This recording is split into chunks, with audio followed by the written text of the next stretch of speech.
Arunachal everyone, welcome back to మన ద్వీపం blogs. Happy పాల్గొన పౌర్ణమి శుభాకాంక్షలందరికీ. ఈ చల్లని చంద్రుని వెలుగుల్లో అమ్మ రూపాన్ని స్మరిస్తూ ఈరోజు పూజనైతే స్టార్ట్ చేస్తున్నామండి. అమ్మ జగన్మాత, నీ ఆశీర్వాదం ఎప్పుడూ మా మీద ఇలాగే చల్లగా ఉండాలని ఆశిస్తూ పూజనైతే స్టార్ట్ చేస్తున్నాం తల్లి.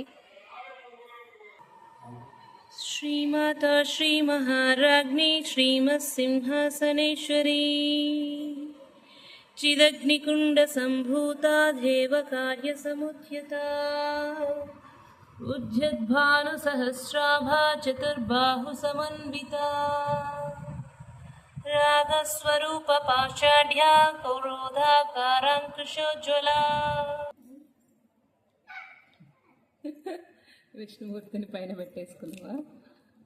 గుండెల్లో పెట్టేసుకో, అయిపోతుంది.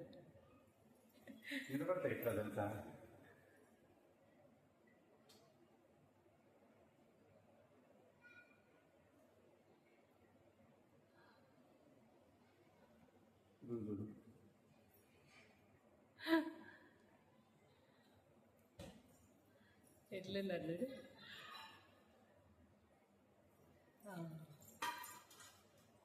చూడు.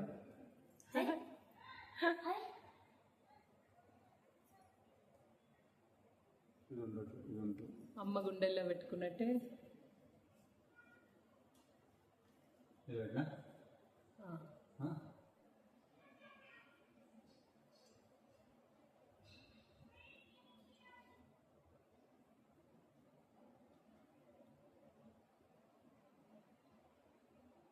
గోవిందాయ నమః, వాసుదేవాయ నమః.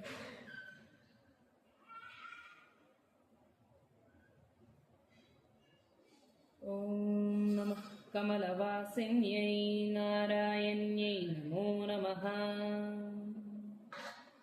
కృష్ణప్రియాయై సతతం మహాలక్ష్మ్యై నమో నమః. పద్మపత్రేక్షణాయై చ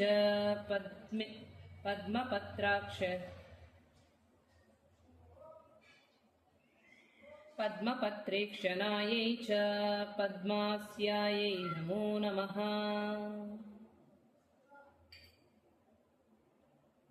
పద్మాసనాయై పద్మిన్యై వైష్ణవ్యై చ నమో నమః.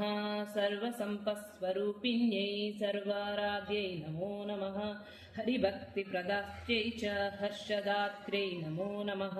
కృష్ణవక్షస్థితాయై చ కృష్ణేశాయై నమో నమః. చంద్రశోభాస్వరూపాయై రత్నపద్మే చ శోభనే సంపత్వదిష్టాతృదేవ్యై మహాదేవ్యై నమో నమః. నమో వృద్ధిస్వరూపాయై వృద్ధిదాయై నమో నమః. వైకుంఠేయ మహాలక్ష్మీర్యలక్ష్మీః క్షీరసాగరే స్వర్గలక్ష్మీరింద్రదేహే రాజ్యలక్ష్మీర్భూపాలయే గృహలక్ష్మీశ్చ గృహిణాం గేహే చ గృహదేవతా సురభిः సాగరే జాతా దక్షిణా యజ్ఞరూపకామినీ అదితిర్దేవమాతా త్వం కమలా కమలాలయా స్వాహా త్వం చ హవిద్దానే కవ్యదానే సదా స్మృతా త్వం హి విష్ణుస్వరూపా చ సర్వాధారా వసుందరా శుద్ధసత్వస్వరూపా త్వం నారాయణ పరాయణ క్రోధహింసా వర్జితా చ వరదా శారదా శుభా పరమార్థప్రదా త్వం చ హరిదాస్య ప్రదా పరాయయా వినా జగత్సర్వం భస్మీభూతమస్ జీవం మృతం చ విశ్వం చ సస్వస్తర్వం భయాయయా సర్వేషాం చ పరామాతా సర్వబాంధవరూపిణి ధర్మార్థకామమోక్షాన్ త్వం చ కారణరూపిణి యథా మాతా స్తనాంధానాం శిశూనాం శైశవే తదా త్వం సర్వదా మాతా సర్వేషాం సర్వరూపతః మాతృహీనస్తనాంధస్తు సచివతి దైవతః త్వయా హీనో జనః కోపి న జీవత్యేవ నిశ్చితం సృపన్నస్వరూపా త్వం మాం ప్రసన్నా భవాంబికే వైరిగ్రస్తం చ విషయం దేహి మహ్యం సనాతనీ అహం యావత్ మయా హీనో బంధుహీనశ్చ భిక్షు सर्वसम्पद्विहीनश्च तावदेव हरिप्रिये ज्ञानं देहि च धर्मं च सर्वसौभाग्यमीप्सितं प्रभावं च प्रतापं च सर्वाधिकारमेव च जयं पराक्रमं युद्धे परमैश्वर्यमेव च।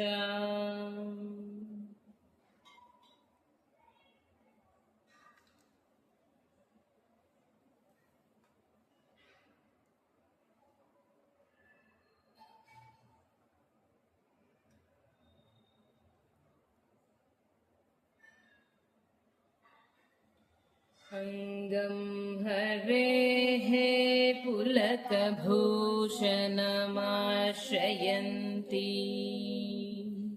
भृङ्गाङ्गनेव मुकुलाभरणं तमालम् अङ्गीकृताखिलविभूतिरपाङ्गलीला माङ्गल्यधास्तु मम मङ्गलदेवतायाः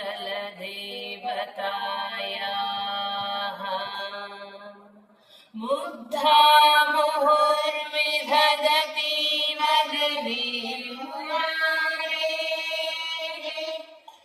प्रेमत्रपा प्रणिहितानि घृतागतानि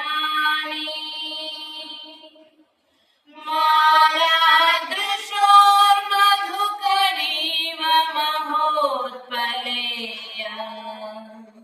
सा मे श्रियं दिशतु सादर सम्भवायाः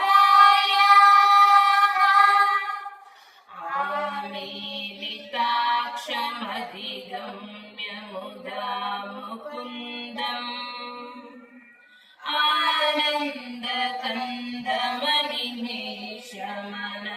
आनन्दकन्दमनिमेषमनङ्गतन्त्रम्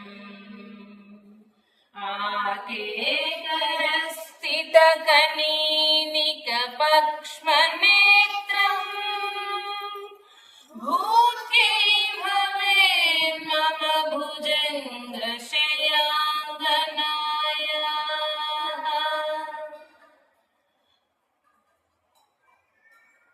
बाह्वन्तरे मुरजितश्रितकौस्तुभेया हारावली बहरिनीलमयी विभाति कामप्रदा भगवतोऽपि कटाक्षमाला कल्याणमावहतु मे कमलालयायाः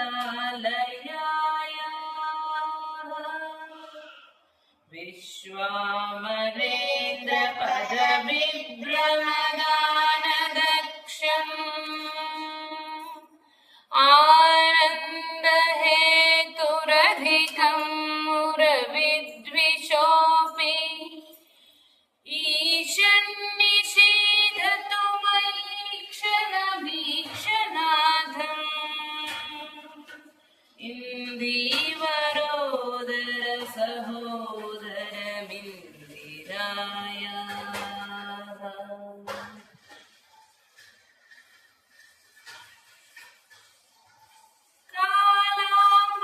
कालाम्बुदालिललितो रसिकैटभारे धाराधरे स्फुरति या तटिदङ्गनेव मातुः समस्तजगतां महनीयमूर्तिः भद्राणि मे दिशतु भार्गव नन्दनायाः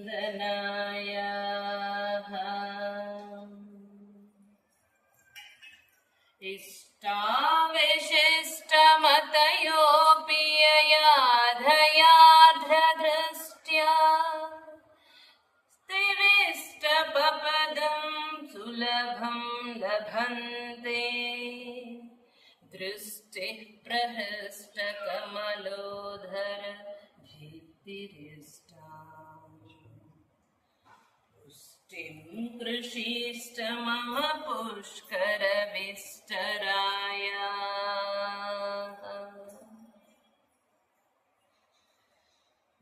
दयानुपवनो द्रविणाम्बुधारा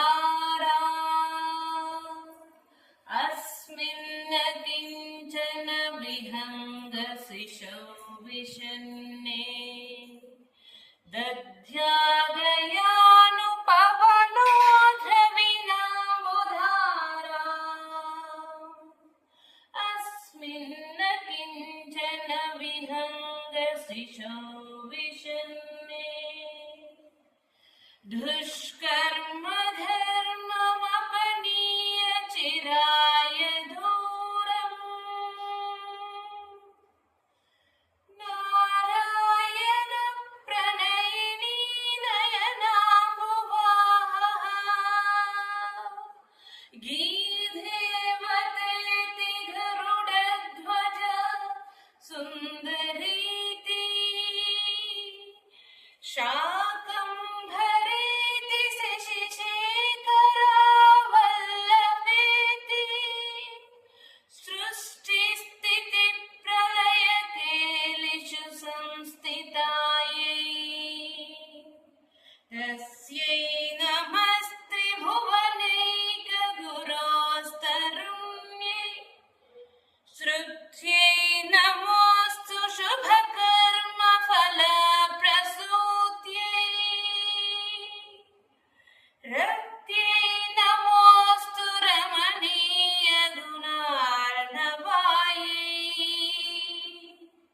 शक्त्यै नमोऽस्तु शतपत्रनिकेतनायै पुष्ट्यै नमोऽस्तु पुरुषोत्तमवल्लभायै नमोऽस्तु नालीकनिभाननायै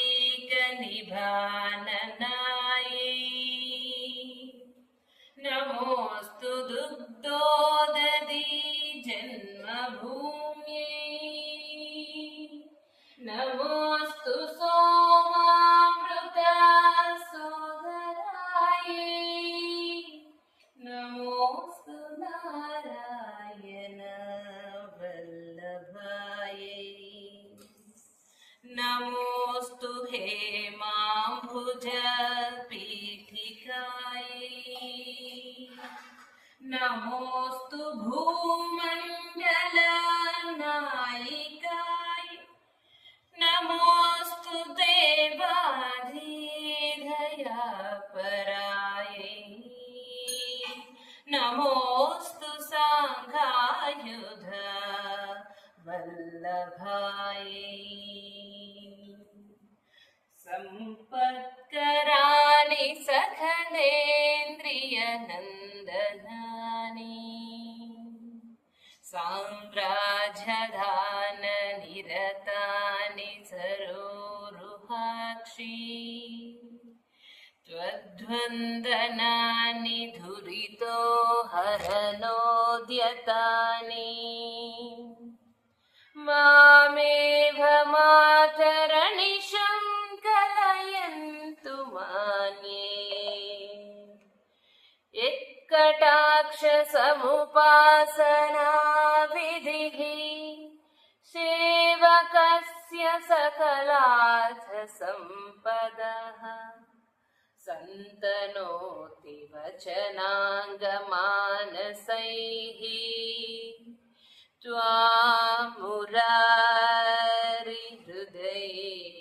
त्वामुरारिहृदयेश्वरीं भजे सरसिजनिलये सरोजहस्ते धवलतमां शुकगन्धमाल्यशोभे भगवती हरिवल्लभे मनोज्ञे त्रिभुवनभूतिके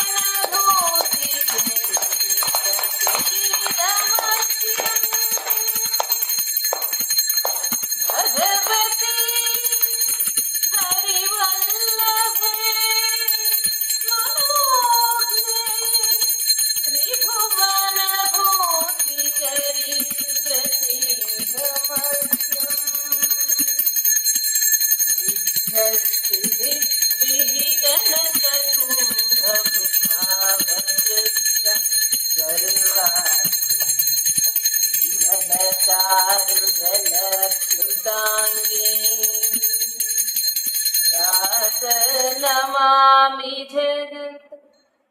जननी अशेषलोकाधिनाथ गृहिणी अमृताब्धिपुत्री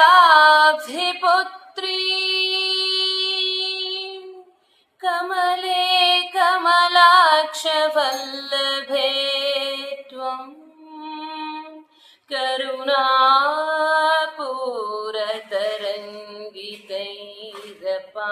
करुणापूरतरङ्गितैरपाङ्गैः अवलोकय माम् अकिञ्चनानां प्रथमं पात्रम् अकृत्रिमं दयायाः स्तुवन्ति स्तुतिविरमोदिरन्वहम् त्रयीमयीं त्रिभुवनमातरं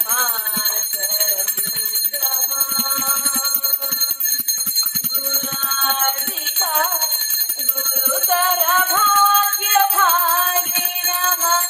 भवन्ति ते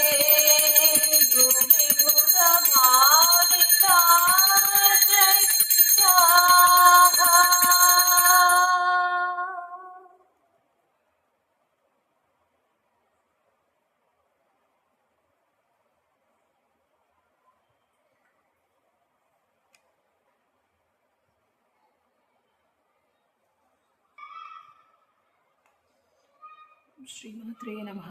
ओम श्रीमात्रे नमः।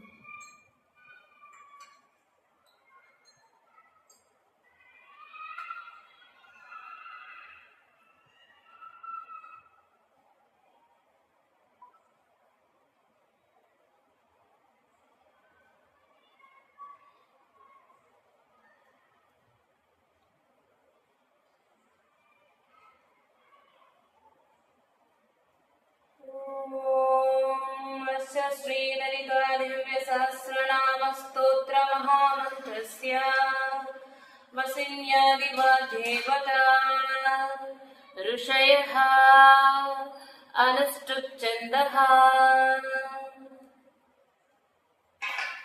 श्रीललिता परा भट्टारिका महात्रिपुरसुन्दरी देवता ऐं बीजं क्लीं शक्तिः सौभिकीदकम् मम धर्मार्थ काम मोक्ष चतुर्विध फलपुरुषार्थ सिद्ध्यर्थे श्रीललिता त्रिपुरसुन्दरी परा भट्टारिका सहस्रनाम जपे विनियोगः ध्यानम्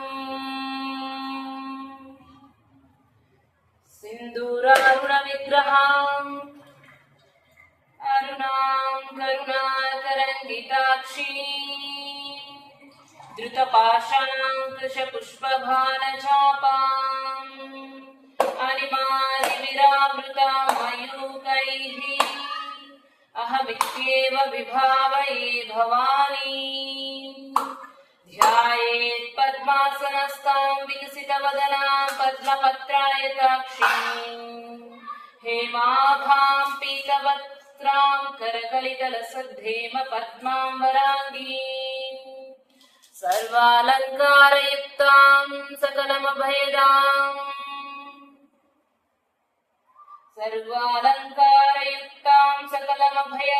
भक्तनम्रां भवानीं श्रीविद्यां शान्तमूर्तिं सर्वसम्पत्प्रदात्रीं सकुङ्कुमविलेपनामलिकचुम्बिकस्तूरिकां स्वमन्दहसितेक्षणां सशरचापपाशाङ्कुशाम् अशेषजनमोहिनीं वरुणमाल्यभूषोज्ज्वलां जपा कुसुमभासुरां जपा विदौ स्मरेदम्बिकाम्